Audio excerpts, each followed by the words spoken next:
What is going on, everybody? How is everybody doing today? Welcome back here today to another episode of the Just Ballin' podcast. Today, we are going to just talk all things NBA leading up to the 2026 NBA season. I want to talk about the Fred VanVleet injury, what that means for the Houston Rockets, what that means for the Western Conference, and where the Rockets can go from here, what I expect them to do from here as well. Just some media day thoughts as well. We had like the Knicks, Pelicans, Nets, Celtics, teams that are playing in Abu Dhabi have their media day yesterday on the 23rd. So just a couple notes from that. Extension candidates I want to talk about as well. Everybody from the 2022 draft class outside of 4 players can be extension eligible over the next few weeks. And then a bunch of guys that could be 2026 or 2027 that are extension eligible as well. And do I think those will happen? And then we're going to finish things off with some sophomore breakouts. Maybe not guys that made the all-rookie first team. I'm not going to talk about Stephon Castle, who can definitely break out next year. Just maybe a couple guys that were either on all-rookie second team or didn't really do a lot in their rookie season. Okay, so I want to start things off with the Fred VanVleet injury. And this was absolutely brutal for the Rockets, their fans, and kind of their hopes of possibly winning a title in 2026.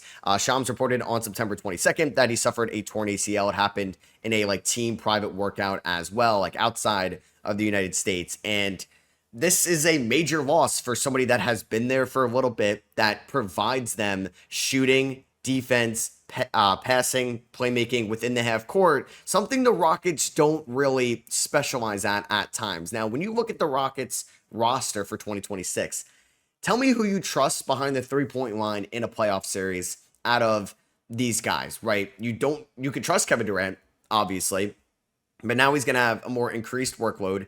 You don't trust Alperen Sengun as a shooter. You do not trust Jabari Smith as a shooter in the playoffs yet. You don't trust Reed Shepherd as a shooter in the playoffs. I do not trust Amen Thompson as a shooter. I do not trust Tari Eason as a shooter in the playoffs yet. And then you have guys like Jayshawn Tate, who I think could see an increase in runtime. You do have Aaron Holiday, Josh Okogie, not a shooter as well either. There is a lack of shooting on this roster. And I'm not saying Fred VanVleet is like a Malik Beasley, a Steph Curry, a Damian Lillard three-point shooter, but he's been at least reliable for most of his career. He did have a somewhat of a down shooting season last year. He shot around 37% from the field, 34% on threes, and 43% on twos. But I do think Fred VanVleet needs more credit for what he does as a perimeter defender, somebody that makes the extra pass. He knows how to play in this Rocket system. He doesn't turn the ball over a lot either. 1.5 turnovers per game last year is incredible for a point guard who still has a decent usage and workload than Fred VanVleet had. So he's 31 years old. We know that he had a $40 or so million team option for next year. They declined that. They basically gave him a 1+1,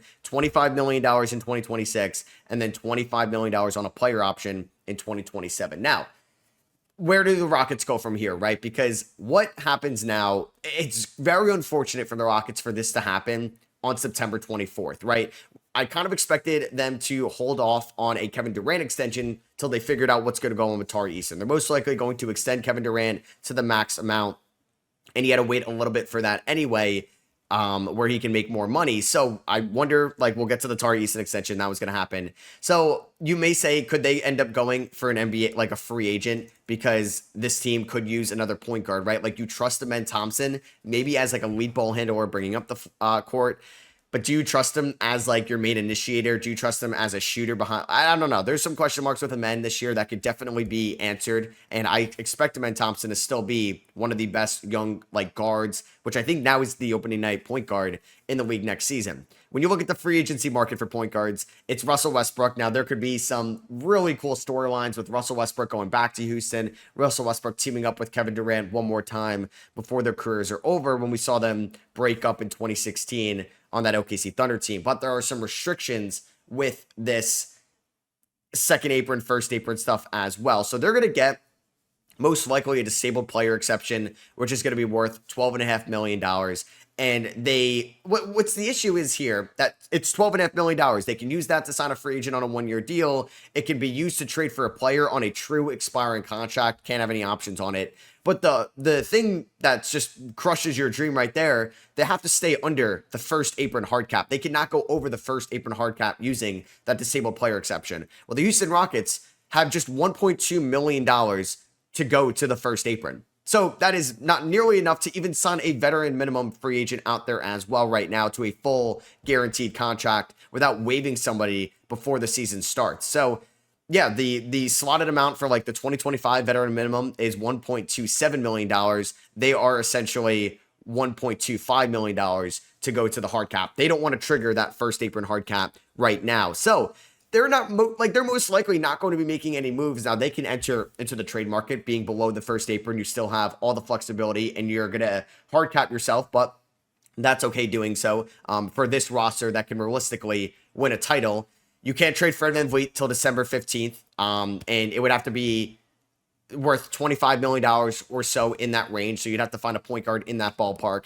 I think the biggest question that comes from this is basically a major question we had going into the year. The guy that was essentially untouchable in a Kevin Durant trade. They did not want to include him at all, and that was Reed Sheppard, their third overall pick from the 2024 draft, a pick they had from the Brooklyn Nets from the James Harden trade at the start of the decade. And Reed Sheppard, in my opinion, was NBA ready coming out of Kentucky. He lit up the summer league. He was one of the most efficient players in college basketball as a guard in 2024. He shot 53% from the field. He shot 52% from three. He was elite with his pull-up jumper. He could make the extra pass. He can operate out of the pick and roll. And it was a maestro at that at Kentucky as well.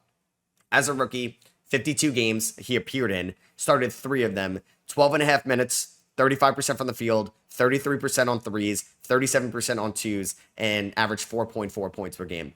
Sheppard just recently turned 21 this summer. It is now his keys. This is going to be a major year for Reed Sheppard and the Houston Rockets. Like I said, I expect Amen Thompson to be the starting point guard on opening night, but Reed Sheppard could end up sliding into that role, but he needs to be a good three-point shooter. He needs to somewhat replicate what Jared McCain did in his real rookie season. Now, there were flashes from Reed Sheppard last year, especially in that OKC Thunder game that I allude to a lot because I thought it was really impressive where the Rockets were down a bunch of guys and they ended up losing by single digits in that game. He had 25 points, shot 58% from the field in the beginning of March, and he looked comfortable out there. And a thing with rookie guards as well that we've seen with De'Aaron Fox, Darius Garland in the past, you need to trust them. They need to go through the ups and downs, the ebbs and flows in their rookie year, because a lot of rookie point guards, especially on the smaller side, like Reed Sheppard in the NBA, where you're 6'2", you need to just kind of figure out your spots and how you're going to absorb contact getting to the rim. It's a different game. It's more physical. It's quicker. It's fast. It's a higher pace than what it is in college. So you really need time to adjust. And Reed Sheppard did not have that time to adjust. Bub Carrington did last year. Jared McCain did for at least the first half of the year before he ended up getting injured. These rookie guards last year had at least time, but guys like Reed Sheppard, Rob Dillingham were on good teams. They were on teams that at one point thought they could go to the conference finals. And Minnesota did, where you really can't trust somebody that's 19, 20 years old in their rookie season if they're going to be scared to shoot, if they don't know the right reads right now at the NBA level. So it's a big year for Reed Sheppard, who, like I said, third overall pick in the 2024 draft. I was incredibly high on him. He was my third-ranked prospect in that class, and I think Houston should hold on to him. I still think if you were going to trade him right now, I think like the value would be in like that larger trade like a Kevin Durant. I'm not trying to make a lateral move unless I'm trading him like straight up for Kobe White. Sure. But Kobe White's going to have a massive extension at the end of the year. You're already paying Şengün, KD, and Amen Thompson. This is a different NBA landscape with the second apron. So they're going to roll with Reed Sheppard. I think when you're looking at the starting 5 next year as well, you're looking at Amen, KD, and Şengün as obvious locks. Now, there's different variations they could throw out there. I thought there was a debate. They could go with Eason over Jabari Smith Jr. to start off the year. Now I think Jabari is a lock in some way, shape, or form. They already gave him that massive extension. You're going to go a little bit bigger, I think, either way. So you could just lean into that big man lineup, and you can go like Amen Thompson as like your traditional 1, KD at the 2, or Tari Eason at the 2, KD 3, Eason 3, Jabari Smith 4, Şengün 5. But you really need to buy into like Eason, who shot around 34% from 3 last year. Also some guy or somebody that isn't like elite out of the catch and shoot and isn't like elite as an off-ball mover, but can provide you at least some value over there that you trust. Jabari Smith Jr., who shot 35% from 3 last year, got that big extension as well, could be an option. Or if you didn't want to go like Eason at the 2, which I think I'm cool with him coming off the bench, go with Dorian Finney-Smith, who's still like 6. He's got like, he's 6'7", and now that's just going to pop in my head, that dumb meme. But he's 6'7", switchable defender, so still preaches your identity there. Shot 41% from 3, operated out of the catch and shoot in the corner with LeBron, Luka, and Reeves last year. So I think that would make the most sense. I think I would just end up going opening night, Amen Thompson, Dorian Finney-Smith, KD, Jabari, Şengün. It's extremely big, and you worry about maybe KD on the perimeter at times, Jabari Smith Jr. on the perimeter at times. But I think you can go with that right now. You can kind of kind of place Dorian Finney-Smith and Amen Thompson on the scariest opposing defenders because those guys can hold their own right now. And then Şengün is fine enough in the paint. I don't think you're going to run a Steven Adams Şengün starting five right now. We're going to see that at some point. And then I think over the course of the year, you really hope that you can go Reed Shepherd at the 1, Amen Thompson at the 2. I mean, Fred VanVleet is an undersized point guard, and he turned into a fine defender. Like, Shepherd could be a fine defender at the NBA level, but he needs to work on it. He needs to be more physical at the point of attack, and we'll see if that's going to happen over the course of this year as well. So, yeah, a massive loss for the Houston Rockets. I said it kind of all off season long. Like, OKC was a clear 1. I gave the slight edge to Denver as the 2 in the West, but Houston was my number 3. I'm questioning it a little bit about my number 3 pick here in the West. I think now you can give a nod to the Lakers, the Clippers, the Timberwolves over the Houston Rockets. I expect Şengün and Amen Thompson to be better next year for sure, given their ages and their like progression development and the trajectory of it. But you have some question marks, right? Like you have KD's health, you have KD's age, you have the lack of shooting on this roster, you have the unknown in Jabari, Eason, and Reed Shepherd next year going forward with maybe a higher workload. Yeah, for all 3 of those guys going forward. So this is a massive loss for the Houston Rockets, and it sucked it happened as late as it did going into the season where they thought they could win the NBA title. All right, so quickly, just some media day thoughts. Nothing really too notable came out of this because it was only just a few teams. I think the thing that everybody wants to talk about, Zion Williamson and what he looked like at media day as well, where he does look noticeably in better shape. He looks skinnier this year as well. I'm going to buy into Zion yet again. I believe I had him as a top 30 player in my top 50 player rankings, but the only thing holding him back from being like the top 15, top 20 is the health of Zion, right? And I think ESPN, like, they started their top 100 list. I usually react to it on my Straws channel. So I just saw like the Twitter grab from it, and he was like in the 60s. I don't know, man. Like, even if Zion plays 40 games next year, which, you know, I could take I'll like, if you set the line at 40 and a half games, I think I would take the over for Zion next year. And what he can do, like what he's done last year, next year, yeah, I think Zion will easily be a top 40, top 30 player in the league if he could play 41 games half the season next year for the production he gives you. So, yeah, he looks skinnier. I mean, the Pelicans have a fun roster. Joe Dumars said, like, they're not, like, set on making the playoffs fully. Like, there's a chance that this team is still entering a developmental year and you traded your first round pick or your unprotected pick swap with Milwaukee. We'll see. I mean, vibes are a little bit different here, possibly in New Orleans. This has been like a sneaky candidate for the most dysfunctional franchise over the last few years, and I think that just trickles down on ownership. But yeah, Joe Dumars basically said he won't set any playoff expectations. I'm reading it now. No, I've not put thought into that expectation on anyone. It wasn't like, okay, we made this trade, I expect you to make the playoffs. That's short-sighted to me. Okay. That's very risky. I don't know if I would like to hear that if I were the Pelicans going into next year. DeJounte Murray is still going to be out for the first few months of the season. You acquired Jordan Poole this offseason. You're going to get Trey Murphy, Herb Jones, Zion healthy on opening night. You upgraded your center rotation with Derek Queen, Kevon Mooney, year 2 Yves Missi. I mean, this team healthy is deep. It is. It's way better than it was last year, in my opinion. And I like Jordan Poole could be better in 2025 than CJ McCollum was. It's just, will this team stay healthy? If this team could stay relatively healthy, most importantly, Zion and Trey Murphy at the top, this team could easily be a play-in team next year. But you really run that if, and that's why everybody was a little bit scared that they gave up that first round pick. I think the Knicks were another interesting team this year, or from media day. Basically, Josh Hart could be playing with a splint throughout the course of the season. He opted not for finger surgery this offseason. I don't know how that's going to work, man, with an already questionable shooter. He plays very fast, high tempo. I don't know. I'll keep an eye on that throughout the year. It does feel like Mike Brown is going to adopt a different philosophy, wants a lot of catch and shoot, wants a lot of pick and pop, and he wants the ball in Mikal Bridges and Karl-Anthony Towns' hands as well this year, which I think was going to be a big thing for the Knicks' offensive philosophy. And then basically with the Knicks bringing in Malcolm Brogdon and Landry Shamet, haven't said it on the pod, the Knicks are basically out of roster spots. So they're going to have to release a player or trade a player before the season starts. And that's if they keep Shamet and Brogdon. I assume they're going to keep Brogdon 100%. Shamet, I'm going to assume they're going to keep as well, given that he was an all right rotational piece. They still brought in Matt Ryan, Garrison Matthews, Alex Len and Trey Jamison on a two-way. and Tosan from Brooklyn and Detroit over those years. I'm not going to try to say his last name right now because I never do. They brought in those guys for pre-camp workouts, so we'll see who they end up releasing. But there's been talks that they could trade Pacomi Dadier or Tyler Kolek. If I'm the Knicks, I'm trading Kolek 100%. I like Kolek. I think there can be something there. But you already have Brogdon. You already have McBride. You have Jalen Brunson. You need to have these cost-effective guys, and Kolek is under a great contract going forward, but you need these contracts with the current CBA and this Knicks roster getting towards a top-heavy, expensive roster. You need to hit on these late draft picks. Pacomi may end up being nothing from the 2024 class, but if there's the off chance he's something as like a top 8 guy in a rotation on a playoff team, you need that valuable contract going forward. So I would look to move Kolek. I would dump Kolek if you can, because it looks like they're going to keep Shamet and Brogdon going into next year. Boston had their media day as well, and it looks like Jason Tatum wants to return this season. I wouldn't get your hopes up, Celtics fans. I just don't know if it's going to be wise for this to happen.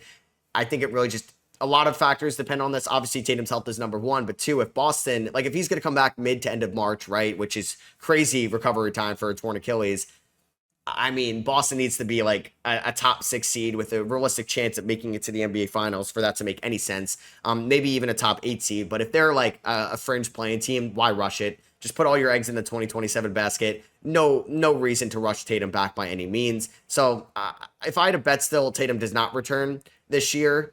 But hey, I'm glad that he's keeping Celtics fans optimistic going into next year. And then the Nets had their media day as well. They're just going to be an interesting team, for sure. Michael Porter Jr., Cam Thomas, I just have no idea what to expect from this Nets roster, which has so many names, to say the least, on it. Like, you have your 5 incoming first-round picks. They traded for Kobe Buffkin. They traded for Hayward Highsmith. They traded for Terrence Mann this offseason as well. You still have Nick Claxton. You brought back Zaire Williams and Day'Ron Sharpe. There's just a lot of names here. There's going to be a lot of ups and downs.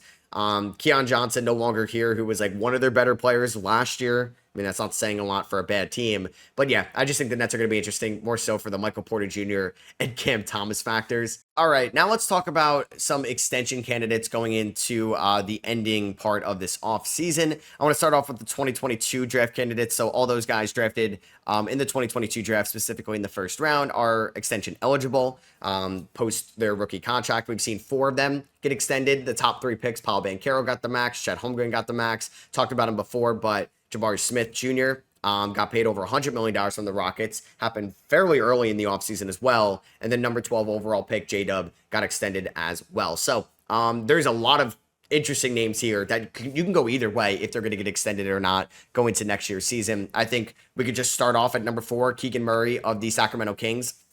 Somebody that's been available for the Kings over the first 3 years of his career. He's only missed 13 games out of the first 3 regular seasons, which I think you do want to provide or give him some props for that. And he's been a top defender for this team. I don't think he's been an elite defender, but he's been like one of the main defenders they're deploying out there. So available, ready to take the workload defensively. I would just like to see Keegan be a little bit more aggressive with the ball in his hands. I'd like to see the 3-point percentage be a little bit better. I don't know if that's going to come this year. He's still playing with Schroeder, Levine, DeRozan, Sabonis. So, like, he's still not going to be a top 3 scoring option on this team unless they move somebody at the deadline. So we'll see what ends up happening. If I'm Sacramento, I'm extending Keegan Murray. I mean, it all depends on the price, right? Like, I don't want to give Keegan Murray 5 years, 150. I don't want to give him that Emmanuel Quickley contract. But if you can get it like a little bit less to like that Jalen Johnson, Trey Murphy range, I could be okay with that. I think some of us were skeptical, not like totally against the Johnson and Murphy contract extensions a year ago, and now they look like absolute steals going forward. So you have to believe in Keegan Murray. Now, from what I've seen individually as a scorer, I definitely like Jalen Johnson in 2024, and I liked Trey Murphy in 2024 going into their contract extensions over Keegan Murray. So I'm not all the way confident on Keegan, but hey, in a year from now, I'll be 26. Maybe I'm feeling a little bit different, but I feel like Sacramento should lock him up.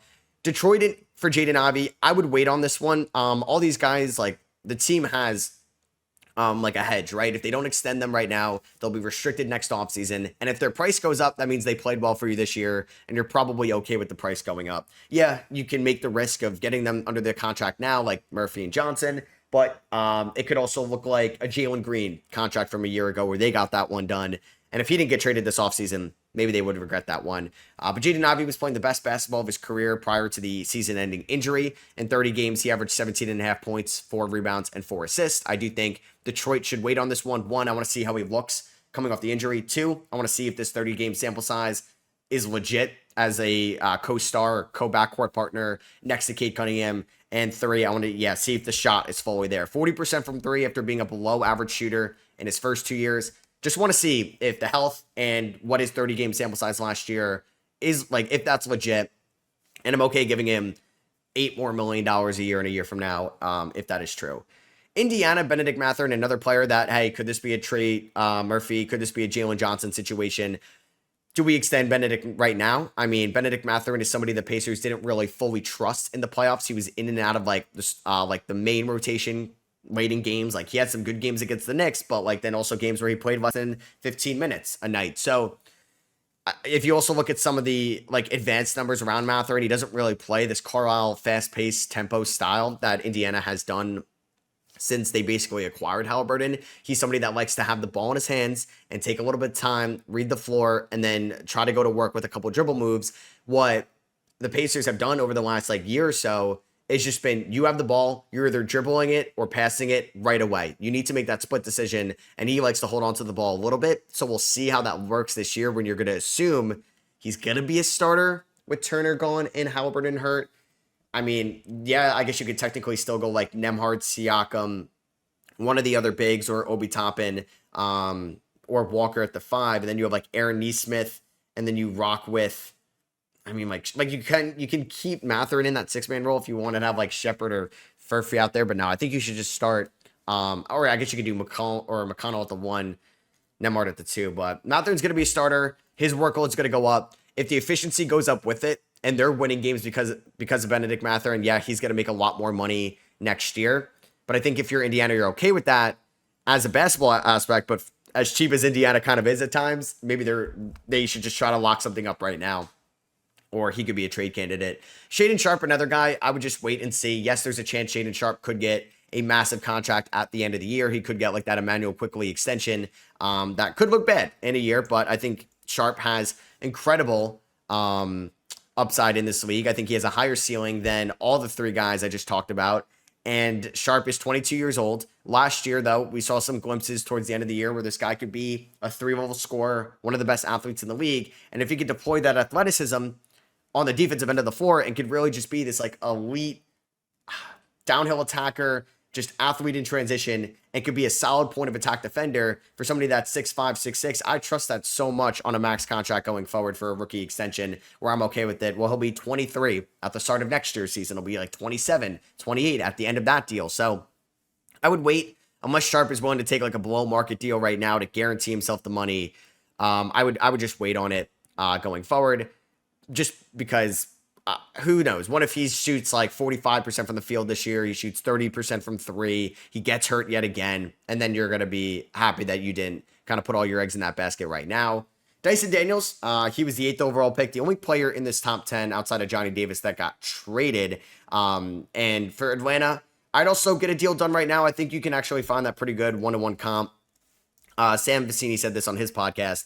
And it was Jalen Suggs just a year ago. Very similar in kind of archetype, right? Like guys that are not elite 3-point shooters, but have gotten better over the years and then have kind of changed their roles a little bit from being like a primary ball handler at the 1 to being now this like deployable 3-and-D, like elite perimeter defender next to like a solid point guard. I mean, Suggs, he'll be next to Bane next year. I guess Suggs will be the 1, and then Daniels will obviously be the 2 next to Trey. He got a 5-year 150, but it descends over time. $35 million the first year, then it goes to 32, 29, 26, 26. So I would just offer that to Daniels right now. And I think Daniels, like if you looked at what he could have made a year ago, like you were kind of scared, would he even get a rookie extension? I would accept that, but I'm not Dyson Daniels. And then the other guy outside the top 10 or inside the top 10, because we're not going to talk about Johnny Davis. Jeremy Sohan, another fascinating player as well. I mean, if he's willing to take like a below market deal, like if you look at like the Obi Toppins, the Isaiah Stewart contracts where it's like roughly 15 or so million a year that they've gotten on rookie extensions, I would think about it. But anything more than that, I would hold off. If it starts with a 2, like 20 plus million a year, I'm off that right now for Jimmy Sohan, who we need to see if he could be a good enough stretch four next to Wemby. Can he improve as a three-point shooter? I like the playmaking. I like what he could provide you as, like, I don't know, kind of a Swiss Army knife at times where he could just do a bunch of different things at the four. We can give you good defense. He can bring the ball up. He's a solid rebounder. I just want to see him be a good enough stretch four next to Wemby because this team doesn't need to invest into another non-shooter long-term. Because right now you have Fox, you have Castle, Harper, all guys that have question marks with their three-point shot. Keldon Johnson's been inconsistent as well. So we'll see going forward. So that's the top 10. If I went through the rest of this draft, like Jalen Duren could get extended as well. But I think for Detroit, you just want to see the defense come around. These centers don't typically get paid massive contracts. So unless it's like a fine enough number right now, like $15-20 million, like a Mitchell Robinson extension from a couple of years ago where he was like $15 million, I would do that. But I'm in no rush to do that. Same with Mark Williams, who hasn't been a good defender at any point of his career, really, for Charlotte, now Phoenix. I would wait on that one as well. Eason is a fascinating one. Like, can Eason get $70+ million over 4 years, $80+ million, or does he think he can test the restricted free agent market?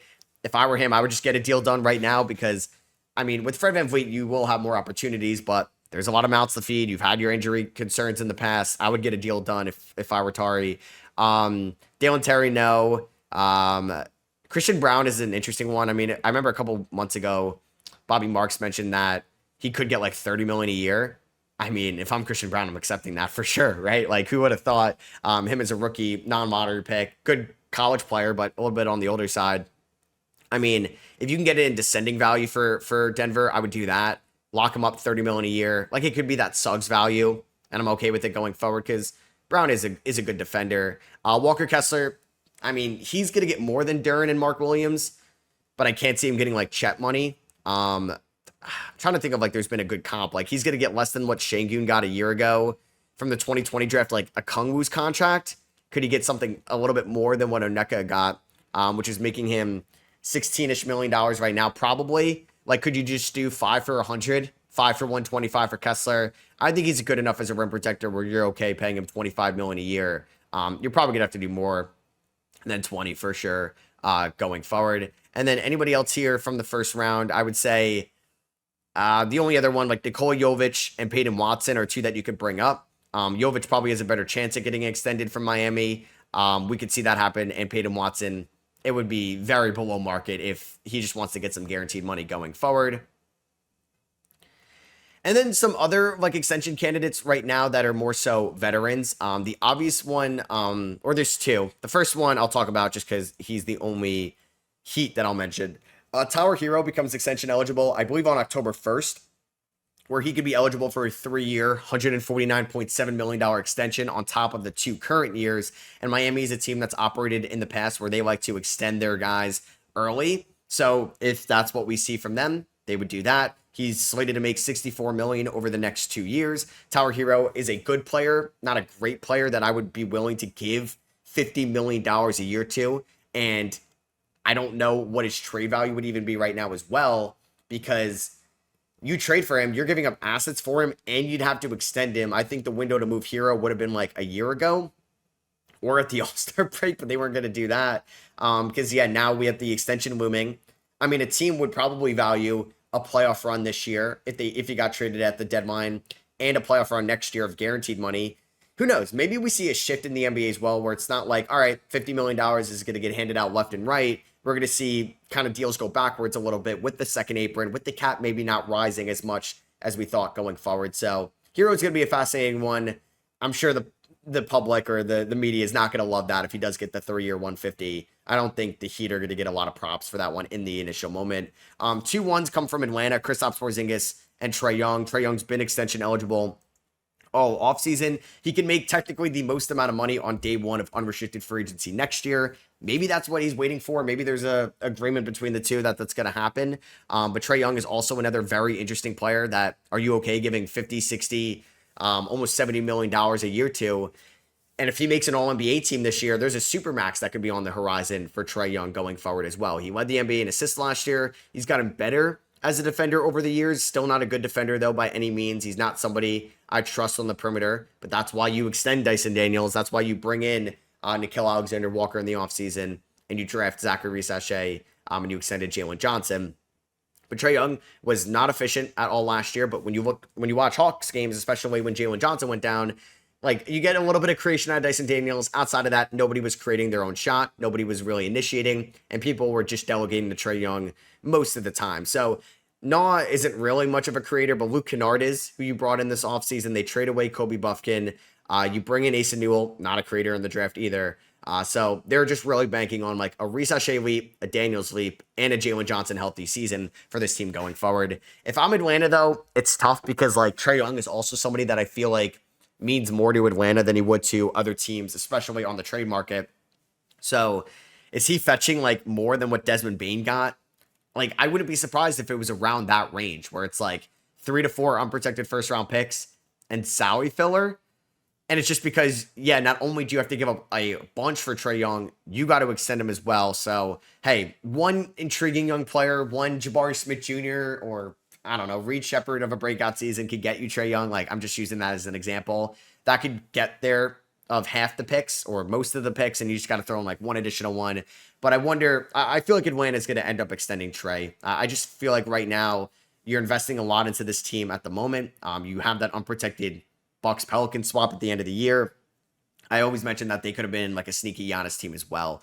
So I think an extension eventually gets done. Either it happens before the season or at the end of the season.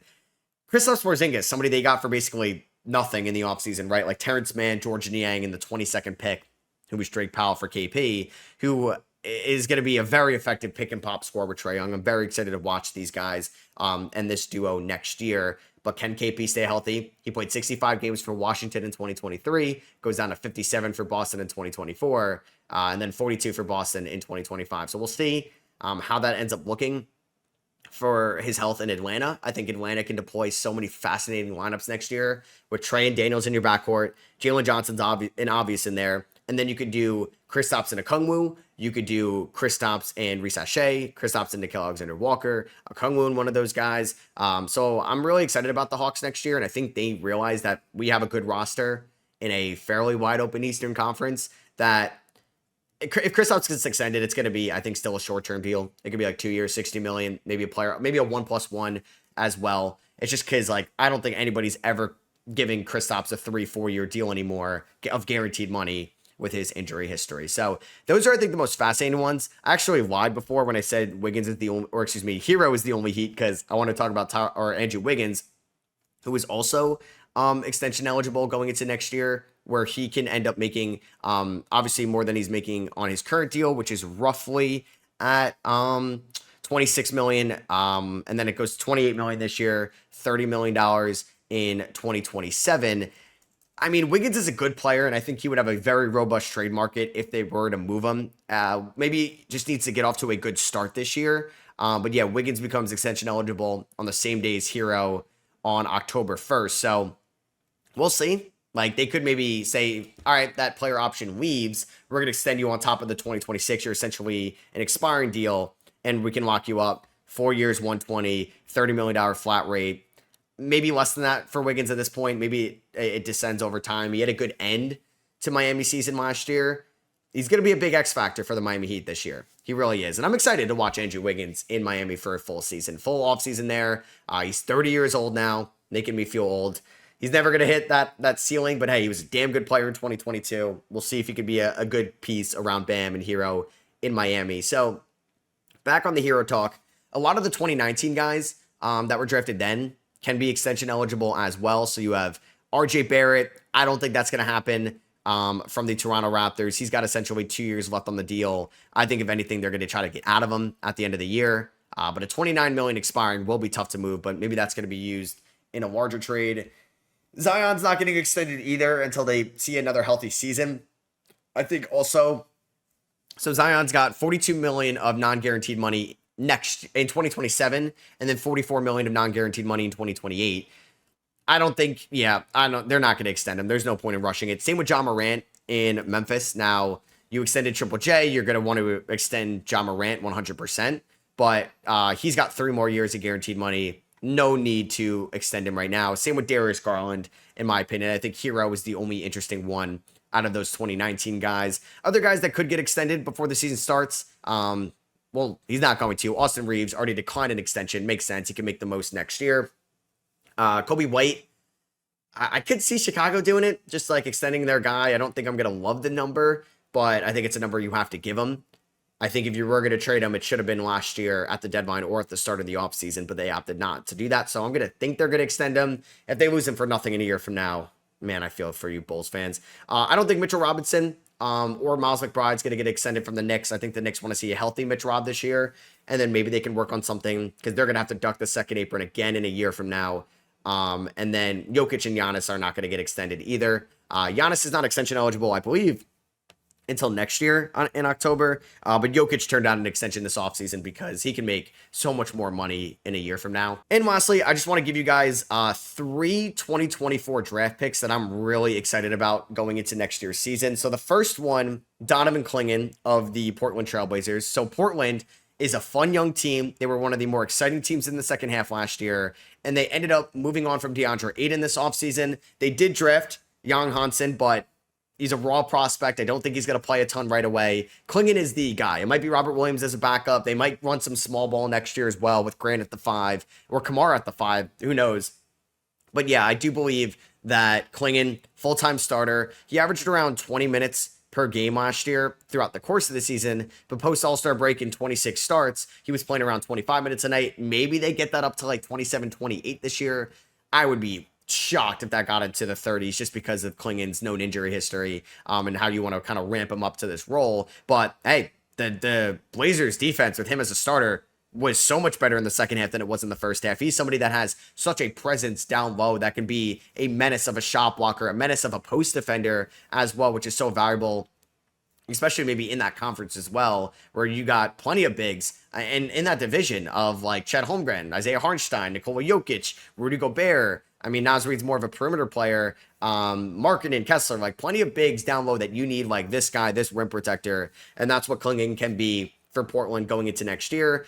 He's somebody that I could see averaging a double-double that can maybe get to 2 blocks a night. He averaged around 1.5 last year in 20 minutes per game.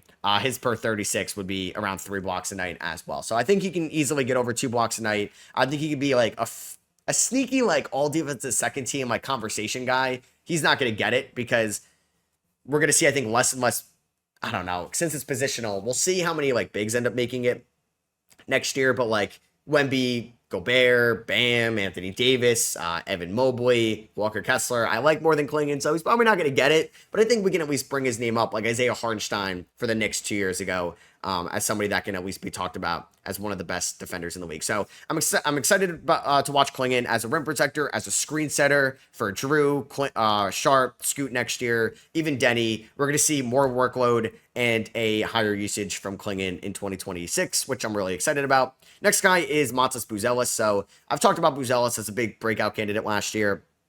Not a lot of things to get excited about on this Bulls roster. Kobe White's a good player. They extended Josh Giddey. You bring in Noah Essengay. I would assume he was a fine player. Like, I enjoy watching him. I don't know if I'm going to be excited about watching Patrick Williams next year or Isaac Okoro.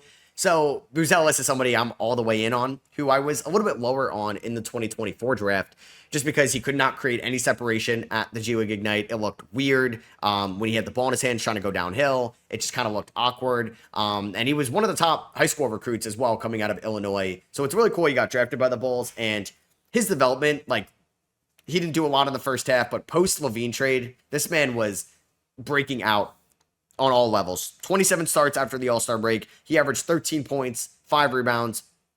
The usage went up to around 20%, 58% true shooting, solid three-point shooter at 36%. He looked fresh, athletic, and just kind of jumpy in the summer league as well. And I'm really excited about Matas Buzelis in year number 2, who could end up, I mean, when you're looking at this Bulls team, who's going to be like the leading scorers on the roster? Like, you know, Kobe White's probably going to lead the team in scoring. Sadly, right now, it's going to be Nikola Vucevic at number 2, maybe Josh Giddey at number 3, who I should have mentioned. I'm excited to watch Giddey next year. I would say like Buzelis could be the 4th leading scorer on this team, and he should. He should probably have a higher usage than that as well. And that's why I was like glad they brought back Giddey, just because Giddey can now be an initiator and facilitator for Buzelis and kind of like a run and gun style of play. So Buzelis could end up being like, I mean, I'd probably have him top 5 in a redraft, top 6 in a redraft already. He could be in a higher conversation at the end of the year. And then the last player I want to briefly mention, Devin Carter of the Sacramento Kings, somebody that only played 36 games last year. He was one of my favorite prospects with a lower ceiling but higher floor coming out of Providence, and he had a shoulder surgery to start off the year. Didn't have like a proper ramp up, no training camp, no preseason. He gets thrown out there into the fire in January for a Kings team that just fired their coach, fired their GM, traded their franchise player, and had a lot of guys that demanded the ball that we talked about before with Keegan Murray. So the summer league, Carter looked great. The confidence is there. The three-point shot is back. He's a phenomenal rebounder for a 6'2 guard as well. He will fly all over the place. You probably kind of, like, for you hardcore guys, like, you love watching Keon Ellis as well because he's kind of like that menace defensively. Carter can be that guy as well, but I think a higher usage three-point shooter, somebody that can also be an all right finisher at the rim, but could just be a good 3-and-D piece in Sacramento. Not sure if they need another one of them, right? Like, you kind of have Keegan, you have Keon Ellis. I guess you can never have enough 3-and-D guys in this league, but I'm really excited to watch Devin Carter's like real rookie season. Last year was just a mess off the court, on the court. It was never going to be the best position for him to succeed, but going into the 2026 season and what's going to feel like his real rookie year with a proper summer league, training camp, preseason, I think Devin Carter could be a breakout player next year. And that is going to be for me. I hope you guys did enjoy this episode of the Just Ballin' Podcast. It was fun just to talk about hoops with you guys. If you like this style and format, drop a thumbs up on YouTube, hit a rating and review on Apple Podcasts and Spotify. It really helps the pod grow as well. And I'll catch you guys in the next one. Peace.